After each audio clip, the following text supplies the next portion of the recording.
Welcome into the Fade. I am Clay Travis. She is Kelly Stewart, and you can find her at Kelly in Vegas. Thank you for holding down the fort while I was in Australia for 3 weeks. You did 3 different shows, right?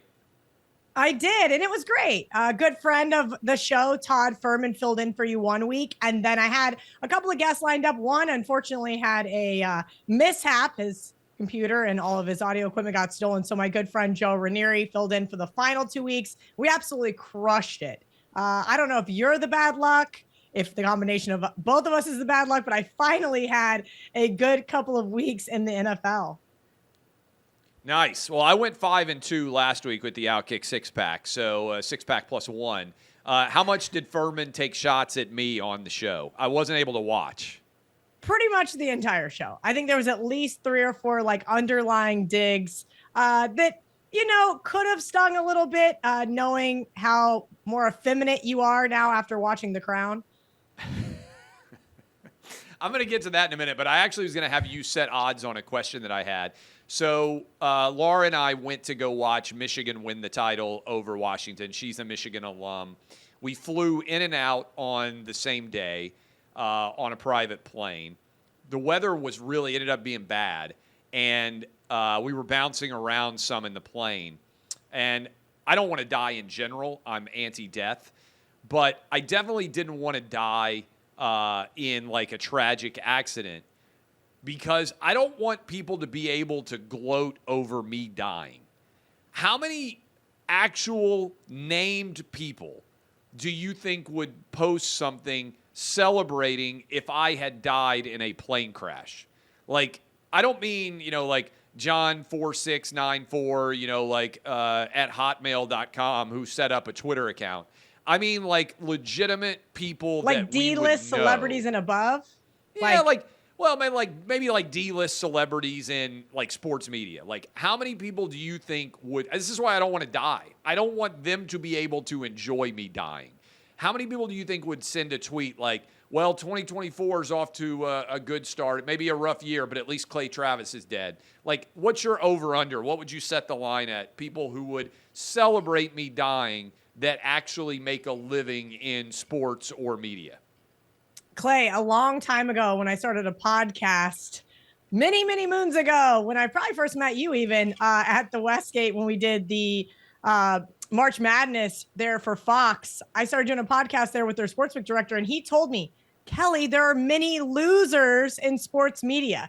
So this is really a tough line to set, because if we're talking just anybody with a blue check mark that gets to write about sports for a living, that's a lot of losers that are out there, Clay. So I'm going to set the line. Yeah, that's a ton.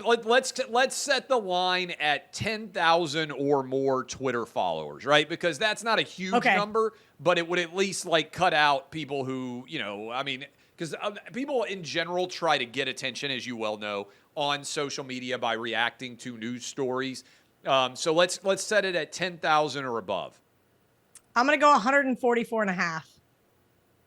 Oh, a lot. You think there'd be tons of people celebrating me dying? Clay, I have had employers tell me that they didn't want to hire me because I was friends with you. I have had friends of mine tell me, I really don't like that you're friends with Clay Travis. I have had strangers on the street. And the funny part is that every single one of them is so dead wrong about you. And one of those said friends actually got to meet you last summer in Nashville, and I made fun of her the entire time because you guys were conjoined at the hip because she was so enthralled by you. Everybody loves me. All they need to do is meet me. They do. I really do believe that everyone on the planet would love me if they actually met me. But over 100, that makes me even more convinced. Yeah, there's a lot of losers out there, I have Clay. to die of old age. There's a lot. I have to die of old age because I can't allow all those people to be happy. 92 years old. Laura's pushing you around in a wheelchair and you just go to sleep. That's what's going to happen. I have to die that way. All right, let me ask you this now. Have you watched The Crown at all? Clay, one thing everybody needs to know about me is that I either watch sports or I watch nothing. Or sometimes murder documentaries at 3 o'clock in the morning when I can't sleep. Well, because you're a woman, because you love the idea that people are going to get murdered, and you probably think that your boyfriend's going to kill you at some point because every woman secretly is terrified based on what they watch. My theory, by the way, on reality television, I don't know that you've ever heard this. Women watch reality television to see women that are crazier than them because they all secretly think that they are crazy, all right? This is why if you watch like The Real Housewives, like every show that is dominated reality television by women, women watch to see that other women are crazier than they are. This is my theory.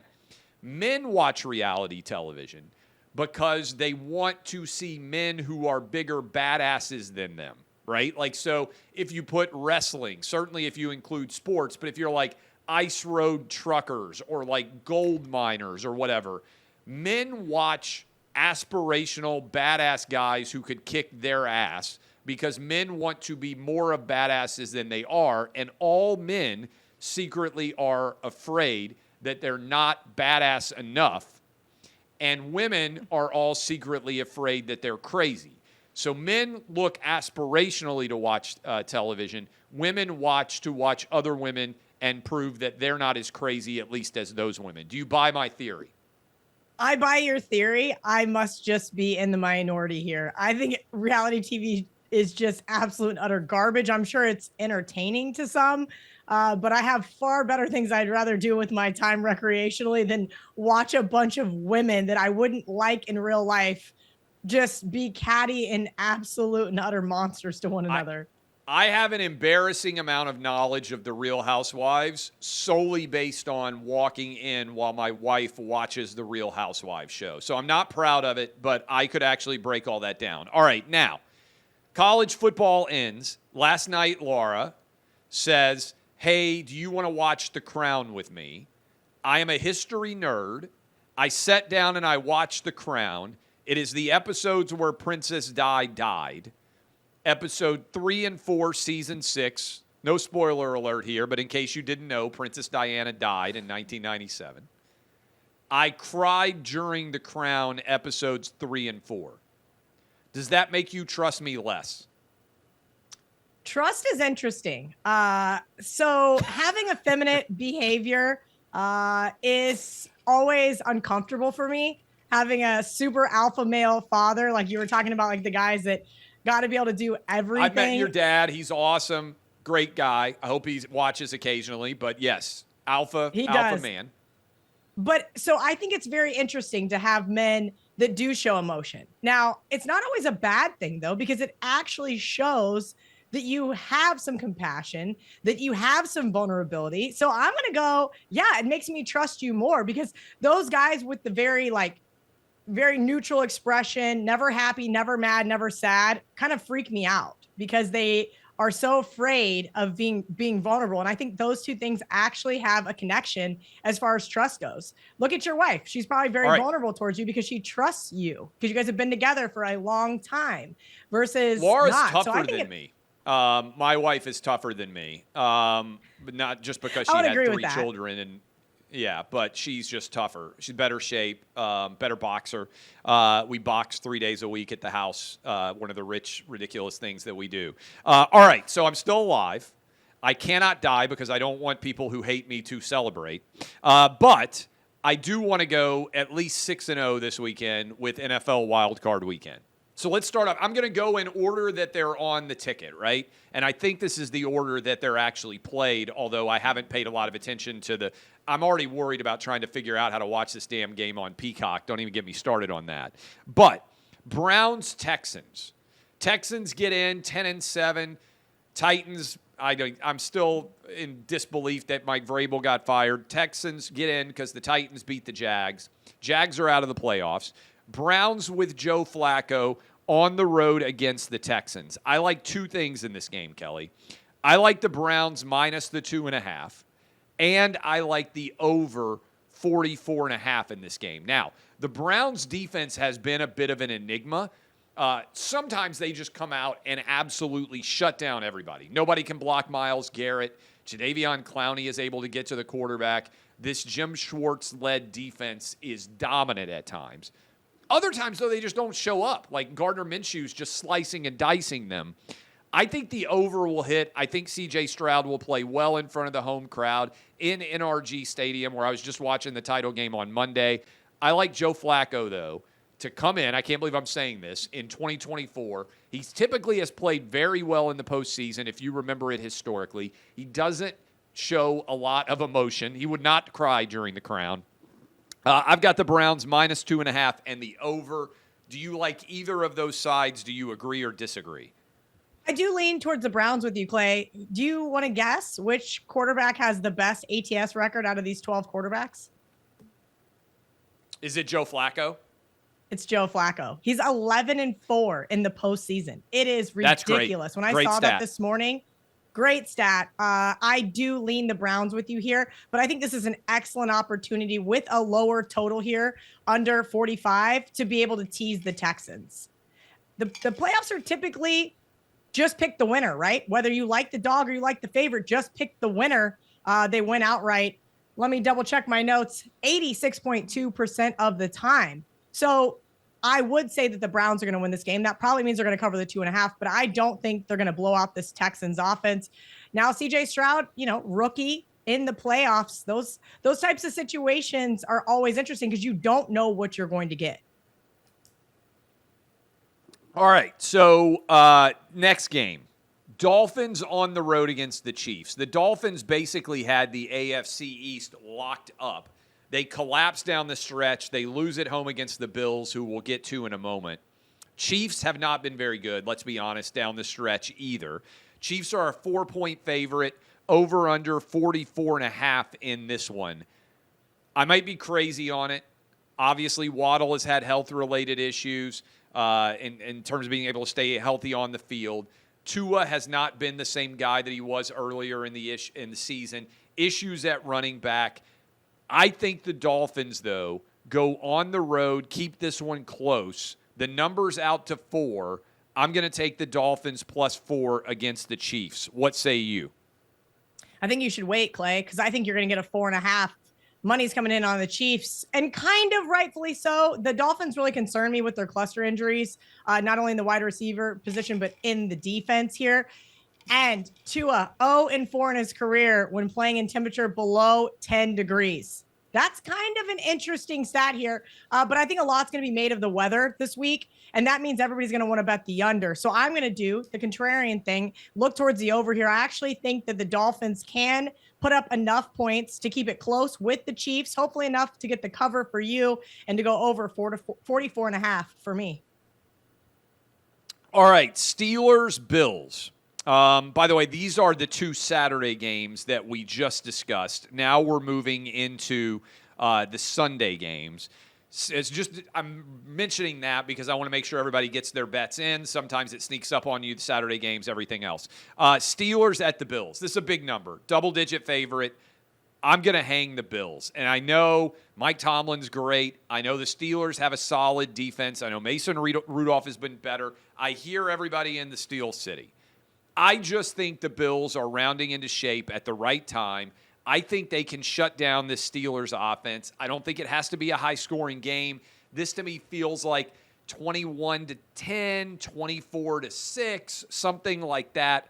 I'm on the Bills as the double-digit favorite against the Steelers. I imagine the public will be with me. Does that scare you? How would you play this one? Yeah, it's Bills or pass for me. 10-1 against the spread. Double-digit favorites are in the wild card round, Clay. So it's something to keep an eye on. The data is there enough to back it up. But I agree with you. This looks like a 21-6 type of game. It is going to be very, very cold in Orchard Park. But the cold, like I said in the Chiefs game, doesn't matter. I'm more concerned about the wind. If there's a significant amount of wind here, that is where the under is going to come into play. So keep an eye on the weather there, but I'm with you. It's Bills or pass. All right, let's go to the next game. And I know Cowboy fans, I know a lot of them, America's team and all, they have not had a good playoff record when they have managed to get there over the last 25 years. Packers came down. How many years ago has that been now, Kelly? Like 4 or 5 years ago when Aaron Rodgers came into town and just like, was that the rookie year of Dak Prescott? Everything runs together because I'm getting old. There was 2 separate Cowboys games I remember, right? With the Packers and the Cowboys in the playoffs. Yeah, well, they had the Des Caught It game. Yeah, Yes. the Dez caught it game was in Lambeau, and that was brutal that the Cowboys lost. That was, I believe, a divisional round game that would have put the Cowboys in the NFC Championship game. And then the Cowboys, I think in Dak's rookie year, I think I'm correct in this, were home against the Packers, and Aaron Rodgers just came into Dallas and stole their soul. So I know Cowboys have been star-crossed in this series. Obviously, that was with Aaron Rodgers, not with Jordan Love. Kelly, I'm laying the number. Cowboys are over a touchdown favorite here. -7.5 is what I am seeing. I think the Cowboys are going to go out and win this game by double digits. I'm not sold on Jordan Love and the Packers offense. Dak has been playing at an elite level. I think that's going to continue. Nobody seems to be able to cover CeeDee Lamb. I think that's going to be true for the Packers as well. And I just think the Cowboys are going to run roughshod over the Packers. What would you say? I'm going to chicken out here. I'm going to be very honest with you. Jordan Love and this Packers team has been This is so very good to me. Todd Furman of you, by the way. Yes, it is. It's very Todd Furman of me. And that's okay because I like this Green Bay team. I think Jordan Love, I mean, look, as of right now, Packers look like they've gotten 3 great quarterbacks in a row. I think he's going to be very good for that team. I'm not going to lay 7.5 here with the Cowboys. I know they're more dominant at home. I understand that they should be able to pick apart this Packers secondary. I'm going to chicken out. And by saying that, I'm going to just tease the Dallas Cowboys with the Houston Texans. I'm going to get them down to 1.5 here. I basically just need the Cowboys to win the game. All right. So I've got the Cowboys. Rams-Lions. This is, again, if you are a Michigan sports fan, the Wolverines win their first undisputed title since 1948. The Detroit Lions have won 1 playoff game since the 1950s. They are hosting a home playoff game. I think it's the first time ever, right, that Ford Field has ever hosted a playoff game, and it ain't a new stadium. I like the Lions to win this game, but the line's hanging right around 3 makes me nervous. I like the over way more. I think the Lions' defense has not shown up. This Rams offense is firing on all cylinders. I think it's a tough matchup for the Lions because the Rams are so hot coming into this game. But I like the over more than I like either side. What say you? Yep, Clay, we are in absolute lockstep there. There's a lot of narratives, right? Matthew Stafford returning home to Detroit, Jared Goff getting to face the team that kind of snubbed him really after that Super Bowl. I think this looks like an absolute and utter shootout. The only caveat that I have for the Lions is that I do think they are going to miss Sam Laporta in this one. The Rams do not match up well against certain tight ends, but I think this looks like this could be a 31-30 final. I think we are going to get a hell of a game there in Detroit, and I am with you over 51.5. All right, last game of the wild card weekend. Eagles at the Bucks. Baker Mayfield out of nowhere, back in the postseason. Bucks are awful against the salary cap. It doesn't matter. Baker dominates. I'm going to take the Bucks as the home underdog. I think the Eagles are falling apart. I like the Bucks +3. And, Kelly, I feel like this is going to be a really low-scoring game. I like the under 43.5, too. This could be, it would not stun me if this game was like 12-9 and nobody scores a touchdown. Feel like field goals are going to be prominent in this one. I don't like what I'm seeing out of Jalen Hurts, A.J. Brown, not particularly healthy. This Eagles team has fallen apart in the last 6 weeks or so. I think at home, in front of the pirate ship, you've been to a lot of games there where they're firing the cannons in the end zone. I think the Bucks cover this number. I think they win outright, but I'll take them +3, and I like the under. Wait, what did I tell you? Just take them on the money line. This is my best bet this week. I love the Bucks against this Eagles secondary and also against this Eagles rush defense. We know Baker Mayfield is a little banged up as well. So I think that they're going to try to run the ball a ton. But this Todd Bowles defense, I absolutely eviscerated them on Twitter. I think it was week 3. I went to this game. I love the Bucks. They got 2 interceptions from Jalen Hurts, but couldn't get anything going offensively. The snap count was almost double in favor of the Eagles. I think we see the inverse this time where the Bucks dominate the time of possession, run the ball down the Eagles' throats. And you're right. I think it is absolutely correlated to the under. What else? Is there anything else out there you would say that people need to know as wild card weekend inches closer? Do you like – so I love wild card weekend now as it's been expanded. I used to like the divisional round weekend more than any other because you get 4 great games. I love now that we have 6 and then 4. I'm way more interested in the 10 than I am AFC, NFC Championship, or Super Bowl. Yeah, I would absolutely agree with you. Look, as I mentioned, key things to look for. Just pick the winner. The unders have been hitting at a pretty great rate all season long, but they also hit very well in those first 2 rounds of the playoffs. The teasers, teams of 6 or more, have been absolute money. And again, home field advantage does not matter in the wild card or divisional rounds. We have proven it historically that only 49% of home teams actually make it to the next round. So don't buy into too much of that home field advantage. I love these next 2 weeks. I hope we sweep the board, not only with the Bucks, but that Lions over. All right, I'll try not to cry keeping up with Season 6 as I continue to roll through the crown. I need football now more than ever. Kelly, next week we'll talk about some of the early numbers on college football as those super early numbers are out. And also we will dive into the certainly the divisional round playoff games, but maybe start to talk a little bit about college basketball as well as some of those futures start to come into further review. As you said, we initially met out in Vegas for FS1's March Madness tourney from the Circa's a nice sports book, Westgate Sportsbook back in the day. So we'll talk about that and start to get everybody ready. All right, let's have a great week. What do you say, Clay? Let's get rich, kids. Get rich, kids, and also shoot, and respect the picks. You might be stunned by this. A lot of negativity DBAP. on the Twitter streets when you don't win a game. Yes, DBAP, unless you need the SBAP. I'll give you an example. When we were in Australia, one of the beaches we went to, absolutely gorgeous. Never had seen this sign. They said, beware saltwater crocodiles. I don't know about you, but it doesn't seem fair that you could be on a gorgeous, azure, incredible, crystal clear waters at a beach, and a friggin' saltwater crocodile could come and eat you. So I told my boys, I said, no, we're not going to get in the water here. I don't want to be wrestling a crocodile because one of you gets eaten. And certainly, I want to be the person who gets eaten. I'm the fattest in the family. I would be the best meal for a saltwater crocodile. But I don't want to get attacked by a saltwater crocodile. Said sometimes be a pussy. General rule, don't be a pussy. Subset of that rule, sometimes you do need to be a pussy. So that was the lesson. You've got to make good risk analysis, not only in gambling, but also in life. I love it. That was a great story. I can't. I'm picturing you being like, it's okay to be a pussy right now, guys. Like, we're not going to get into the water with saltwater crocodile. Awesome story, Clay. I don't want to die at a young age, relative. I'm not that young, but I don't want to die at this age because I don't want my enemies to be able to celebrate my death. And also, I can't get killed by an animal because we've spent so much time in Animal Thunderdome.